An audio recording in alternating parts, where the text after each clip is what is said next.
Value, Price, and Profit by Karl Marx. Part 11. The different parts into which surplus value is decomposed. The surplus value, or that part of the total value of the commodity in which the surplus labor or unpaid labor of the working man is realized, I call profit. The whole of that profit is not pocketed by the employing capitalist. The monopoly of land enables the landlord to take one part of that surplus value under the name of rent, whether the land is used for agricultural buildings or railways, or for any other productive purpose. On the other hand, the very fact that the possession of the instruments of labor enables the employing capitalist to produce a surplus value, or, what comes to the same, to appropriate to himself a certain amount of unpaid labor, enables the owner of the means of labor, which he lends wholly or partly to the employing capitalist, enables, in one word, the money-lending capitalist to claim for himself under the name of interest another part of that surplus value, so that there remains to the employing capitalist as such only what is called industrial or commercial profit. By what laws this division of the total amount of surplus value amongst the three categories of people is regulated is a question quite foreign to our subject. This much, however, results from what has been stated. Rent, interest, and industrial profit are only different names for different parts of the surplus value of the commodity or the unpaid labor enclosed in it, and they are equally derived from this source and from this source alone. They are not derived from land as such or from capital as such, but land and capital enable their owners to get their respective shares out of the surplus value extracted by the employing capitalist from the laborer. For the laborer himself, it is a matter of subordinate importance whether that surplus value, the result of his surplus labor, or unpaid labor, is altogether pocketed by the employing capitalist, or whether the latter is obligated to pay portions of it, under the name of rent and interest, away to third parties. Suppose the employing capitalist to use only his own capital and to be his own landlord, then the whole surplus value would go into his pocket.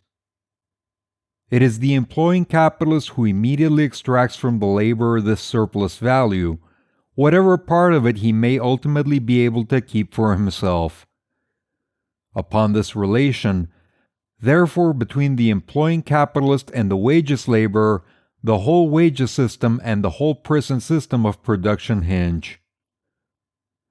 Some of the citizens who took part in our debate were, there, wrong in trying to mince matters, and to treat this fundamental relation between the employing capitalist and the working man as a secondary question, although they were right in stating that, under given circumstances, a rise of prices might affect in very unequal degrees the employing capitalist, the landlord, the moneyed capitalist, and, if you please, the tax gatherer. Another consequence follows from what has been stated. That part of the value of the commodity which represents only the value of the raw materials, the machinery, in one word, the value of the means of production used up, forms no revenue at all, but replaces only capital. But, apart from this, it is false that the other part of the value of the commodity which forms revenue, or may be spent in the form of wages, profits, rent, interest, is constituted by the value of wages, the value of rent, the value of profits, and so forth. We shall, in the first instance, discard wages and only treat industrial profits, interest, and rent. We have just seen that the surplus value contained in the commodity, or that part of its value in which unpaid labor is realized, resolves itself into different fractions bearing three different names. But it would be quite the reverse of the truth to say that its value is composed of, or formed by, the addition of the independent values of these three constituents. If 1 hour of labor realizes itself in the value of 6 pence, if the working day of the laborer comprises 12 hours, if half of this time is unpaid labor, that surplus value would add to the commodity a surplus value of 3 shillings, that is, of the value for which no equivalent has been paid.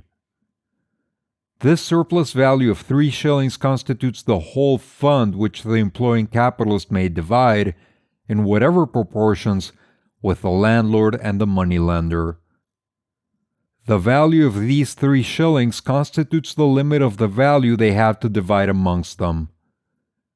But is it not the employing capitalist who adds to the value of the commodity an arbitrary value for his profit, to which another value is added for the landlord, and so forth, so that the addition of these arbitrarily fixed values would constitute the total value?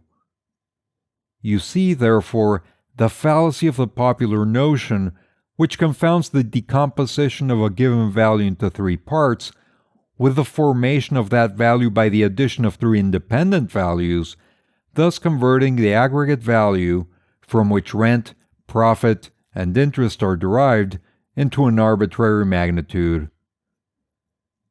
If the total profit realized by a capitalist is equal to £100, we call this sum, considered as absolute magnitude, the amount of profit. But if we calculate the ratio which these £100 bear to the capital advanced, we call this relative magnitude and the rate of profit. It is evident that this rate of profit may be expressed in a double way. Suppose £100 to be the capital advanced in wages. If the surplus value created is also £100, and this would show us that half of the working day of the laborer consists of unpaid labor, and if we measured this profit by the value of the capital advanced in wages, we should say that the rate of profit amounted to 100%, because the value advanced would be 100 and the value realized would be 200.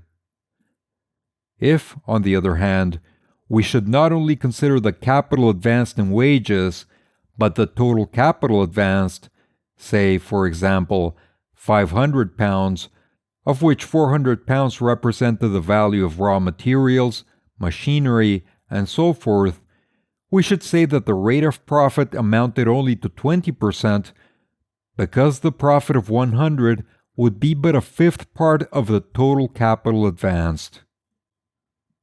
The first mode of expressing the rate of profit is the only one which shows you the real ratio between paid and unpaid labor, the real degree of the exploitation (you must allow me this French word) of labor. The other mode of expression is that in common use, and is, indeed, appropriate for certain purposes. At all events, it is very useful for concealing the degree in which the capitalist extracts gratuitous labor from the workman.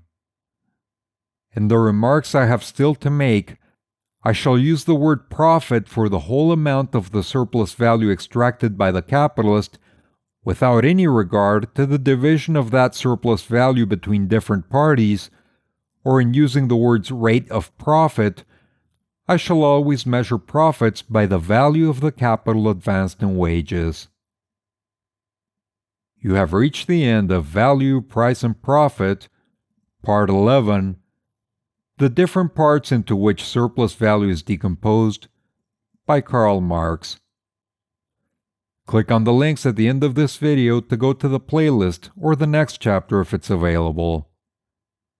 If you enjoy this content and would like to support the channel, please like and subscribe.